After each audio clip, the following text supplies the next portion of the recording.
So ayan mga kadrama-rama, alam ko pong inaabangan nyo po no, yung next na mangyayari po dito sa Abot Kamay na Pangarap dahil sobrang nakaka-tense na nga po no, tsaka nakaka-excite na nga din po talaga yung pinapakita ni Director every episode po dito sa Abot Kamay na Pangarap habang napapalapit na nga po yung pagtatapos ito mga kadrama.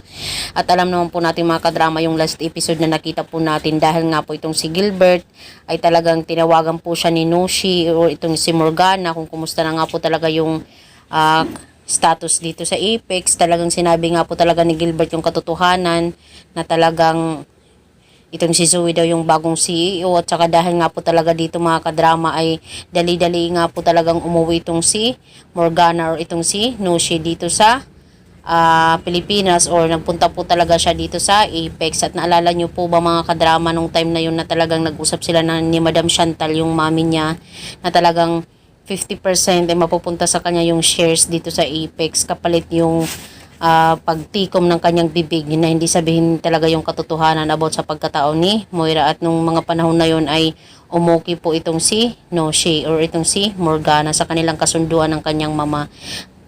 Ngayon lang po talaga mga kadrama ay talagang hindi lang matanggap talaga ni Noshi yung katotohanan na itong si Zoe na yung bagong CEO at pati na din talaga yung shares niya ay hindi na talaga maibigay kay Noshi. Talagang pinakaalaman talaga nila Moira. At dahil nga po talaga dito mga kadrama itong si Moira ay magmamakaawa po talaga dito kay Noshi or dito kay Morgana na wag sabihin ng kanyang sekreto.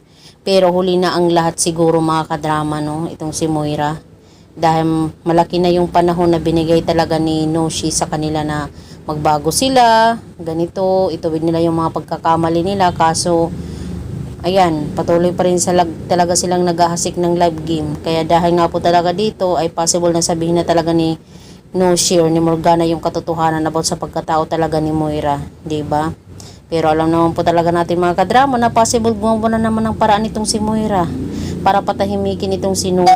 Alam naman po natin mga kadrama yung twist ni Director, gagawa na naman yan ng ibang paraan. Kasi kung hindi pa talaga natatapos yung Abot Kamay na Pangarap, gagawa po talaga si Director ng ibang paraan para hindi mo na masabi ni Noshi yung katotohanan. Ay, naku. Hahaba na naman yung story natin dito mga kadrama. Diba? Kaya itong si Moira, wag siyang magmamakaawa dito kay Noshi. Dahil alam ko talaga na mas masahol pa to siya na gumawa ng mga bagay na hindi dapat. So mga kadrama, abangan po natin yung scenario na mangyayari po dito kay Noshi at saka kay Moira. Hoping nga po talaga may makarinig talaga sa kanilang usapan. Ayun lang, napakahirap mga kadrama. Minsan pag nalalaman mo yung sekreto, namamatay ka talaga dito, no? Diba nung time na yun, itong si Doc Lindon, alam niya yung sekreto ni Zoe. Itong si Justin, alam niya yung sekreto ni Zoe, pagkatao ni Zoe.